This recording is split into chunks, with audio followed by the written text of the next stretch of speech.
Everybody, welcome to Cigars on Syndication. I'm Robbie Rogers. I'm here with Janae Noor, and today we're going to be discussing the 5 things you need to know about the debt ceiling.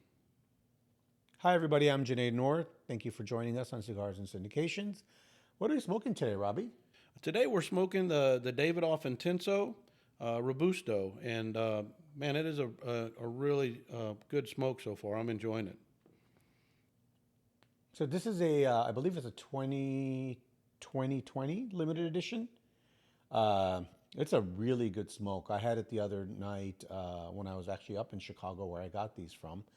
Um, it's a nice smooth draw. It's kind of I get kind of a wood flavor and a little bit of a nut. Yeah, I'm getting that. I'm getting those same flavors. It's a strong smoke, very full bodied, very flavorful, very easy draw. I believe it's got 6 different tobaccos in there from the Dominican. This is really good smoke. And it's got that famous 702 wrapper that Davidoff uses. They use it for the Caribe and for some of the other cigars. But this is a very good smoke. It's probably one of my more favorites. Yeah, no, almost everything Davidoff puts out is pretty solid. They're a little bit on the pricey side, but if you've got something special to celebrate, it's worth the purchase. So, we're really passionate about cigars and we're passionate about real estate, but we're going to talk today about the debt ceiling because that seems to be the hot topic right now. And I wanted to go through a little bit about what the debt ceiling is. A lot of people think that the debt ceiling is the same as a government shutdown, that if we default, the United States government defaults on its debt, it's the same as a government shutdown or it's the same as bankruptcy. And it's really not. Basically, a debt ceiling. So let's start with debt, right? So, how does the US government pay its debts? How the US government pay its bills? So, imagine if you were making $1,000 in income and you had bills of $2,000. Well, what can you do? Either you have to cut your spending to be the same as your income, which is $1,000, or you have to find some way to pay that other $1,000. And if you decide to just charge up the other $1,000 on your credit card every month, that's called deficit spending, right? That's what you call deficit. That's your debt that you're accumulating because you don't have the money to be able to pay those obligations. So one of the ways they do this is they just issue bonds and things like that, different instruments to get money, to borrow money essentially from individual investors, foreign investors, corporations, to fund different government projects. Correct. And because we always have deficit spending in the United States, because the federal government is not required to balance its budget, um, we have to issue debt. Now, that debt has limitations, right? Congress has the ability to limit that debt ceiling and then extend that limitation every time we need to issue more debt.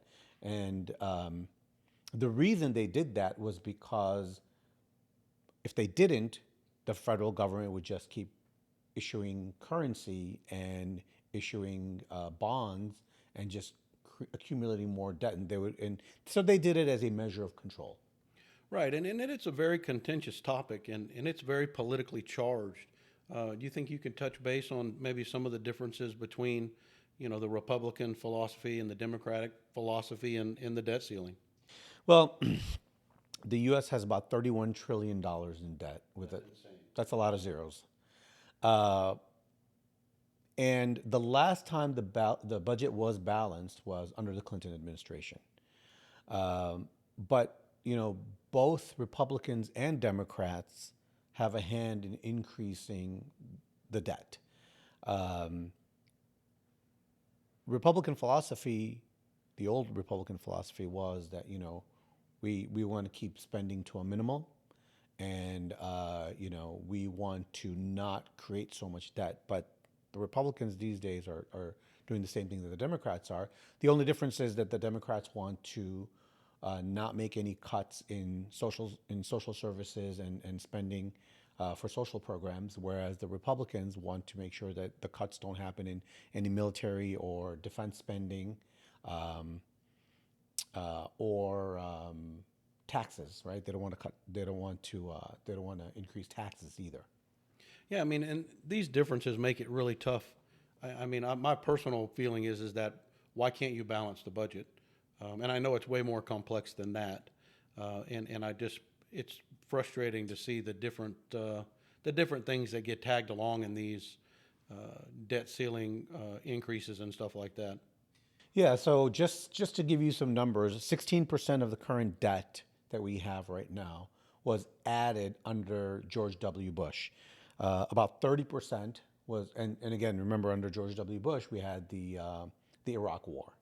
So that was defense spending. Then 30% of it was added under Barack Obama, and that was mainly the bailouts for all the banks and the corporations under the 2008 crash. Um, about 25% was added under the Trump administration in his 4 years, and that was COVID mainly, right? The COVID stimulus packages, which, the Democrats will blame the Republicans and the Republicans will blame the Democrats, but COVID spending happened and it started happening under Donald Trump. Um, 12% was added under the current Biden administration. So as you can see, they're equally about, the Republican presidency, Republican administrations, and Democratic administration both have a hand in increasing that debt number. Well, the debt ceiling certainly isn't new. It was first utilized in 1917 using the Liberty. What was that called, Jay? Remind me. The Liberty Bond The Act. Second Liberty Bond Act. The second Liberty Bond Act, and they set the ceiling at $11.5 billion, which by today doesn't seem like a whole lot of money for government spending, but in 1917, that's a big number. In 1939, Congress increased that debt limit for all government. So they set a new government debt limit at about $45 billion. And at that time, that was about 10% of the total debt. So borrowing was set to at about 10% of the total debt at the time, which meaning all U.S. debt. And that was in 1939, and it wasn't until the Clinton administration that it was actually balanced again. Right. It wasn't until the Clinton administration that it was actually balanced again. And I think one of the reasons that we were able to balance the budget under the Clinton administration is because the economy did really well. And if you remember the 90s and some of the listening audience might be a little too young for that. I was old enough to know that the 90s were a boom year. And we had tremendous economic growth, but taxes were not low. Taxes were high because we were just coming off of the 80s, and the last Tax Reform Act was 1986 under Ronald Reagan. The 90s, and there was no other Tax Reform Act that happened. So taxes were high, but the economy was booming, so the government was bringing in a lot of revenue from corporations and from individuals, and so they were able to balance their budget. You've heard a lot about the debt ceiling recently, and that we're close to reaching our limit, and there's going to be government shutdowns, and the likelihood of that actually happening, I think, is pretty slim. But what are the impacts on the everyday people? So, the United States government has what's called a AAA rating, and in the bond market, the AAA is the highest rating. If the U.S. government didn't increase the debt ceiling, what would happen is that payments for certain obligations, especially the interest that is owed on the bonds that we issue, would not be made. If those interest payments are not made, then the rating agencies like Moody's and Fitch and Standard and Poor's, they would downgrade the rating of the U.S. government debt from AAA to AA or lower.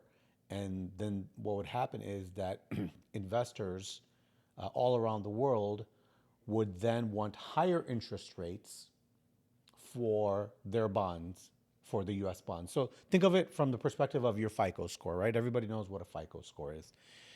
If you go to buy a car and your FICO score is, or you go to buy a house, your FICO score is in the 800 plus, which is considered the best. You can get an interest rate for an automobile right now probably at about 5%. But as your FICO score goes down, if your FICO score is lower than 600s, if it's in the 500s, then they're going to charge you more money. They're going to charge you 8 and 9%. That's when you start to get into the hard money lenders who will charge you 8 and 9% to get your automobile loan because you are a credit risk. Well, I'm focusing back on this Davidoff a little bit. It's a really good full bodied smoke. It's kind of starting to get into a little bit of a spice with some sweet hints and sweet notes in there. I'm really enjoying the draw on this Robusto. I'm really enjoying this as well. It's gotten even smoother than it first did. I'm getting a little tiny bit of spice, um, but I'm getting a lot more of like a nutty flavor. Yep, I'm getting a little bit of the mixed nut flavor as well. That retrohale is really good. Yeah, it is. It's a really crisp. I enjoy the retro hell. It's a good solid smoke. I would highly recommend it. So let's talk a little bit about let's get back into the debt ceiling and how it affects people. So the first thing that people need to understand is, a lot of people will have this argument about, oh, we have a lot of debt in the United States. $31 trillion is a lot of debt, and we should go back to the gold standard. I've heard that argument. One of the reasons that the U.S. government doesn't worry about its debt is because it's the reserve currency of the world, right? Something like 90% of the entire world trades in the U.S. dollar, so it's the reserve currency, and it works well for the United States because we can issue debt, and in order to make those interest payments, the interest payments are going to be in U.S. dollars. We could just print more dollars. Whereas, let's say, for example, China issues its debt because the US dollar is the reserve currency. China would have to issue its debt in US dollars. And China would have to make interest payments in US dollars. But China can't print US dollars. So what do they have to do?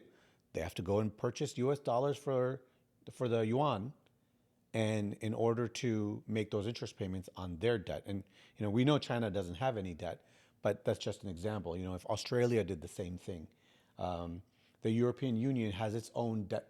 They issue their bonds, but the European Union can print their own currency. But for example, if Australia were to issue international bonds, they would have to issue them in US dollars and make payments in US dollars. That means that the US dollar is always in demand. So for the country that is the reserve currency, it's a great thing because you just keep printing more money and just pay down the interest. But doesn't ultimately that philosophy dilute the U.S. dollar? Absolutely. That's one of the reasons that inflation happened over the last few years, because they printed so much money for stimulus. The economy wasn't growing, but people got money and people saved it, and then people started spending it. And when they started spending it, the supply was constricted, and so prices went up. And that's just simple economics, right? Supply and demand. Well, Jay, thanks a bunch for picking these Davidoffs up for us. Good smoke, highly recommend it. It's definitely, an hour and a half smoke, and you might even want to pair it with a good strong whiskey. Yeah, I picked these up from Casa de Monte Cristo in Chicago. And yeah, it's a great smoke. And, this is a great topic, and we can sit here for hours and talk about this. So, we want to thank our viewers for joining us. I have an article on this topic that's being posted. 5 things you need to know about the debt ceiling, and it's available on our website on www.albanyparkcapital.com. Hit the resources button. I think we went through about 2.5, and we'll do the other 2.5 in the next episode. Hey, thanks for joining us. Smoke good smokes and keep investing.